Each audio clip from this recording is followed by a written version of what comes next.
Let's get down to serving.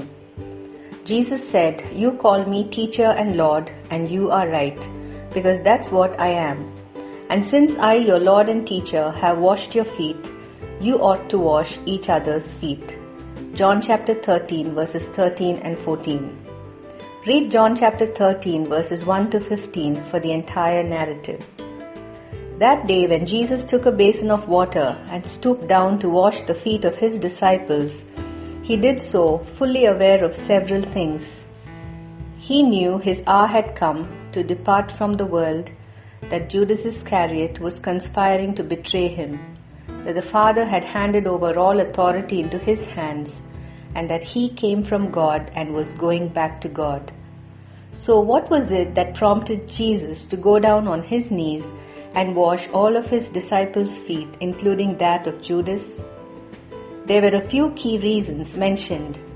The first one was his immense and unconditional love for his disciples. John chapter 13 and verse 1 spells it out this way: "Having loved his own who were in the world, he loved them to the end." Secondly, when Peter refused to let Jesus wash his feet, Jesus told him something profound. "If I do not wash you, you have no part with me." John chapter 13 and verse 8. He was demonstrating to them that it was not just the outward washing of the body that was important, but the inner cleansing of our sins, which only the shed blood of Christ could accomplish for us.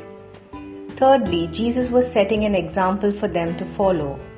He explained to them in John chapter 13 verses 13 and 14 that if he, their Lord and Master, could wash their feet, then they, his followers, had the obligation to serve one another with love and humility.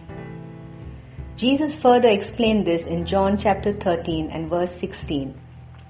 "Very truly I tell you, no servant is greater than his master, nor is a messenger greater than the one who sent him."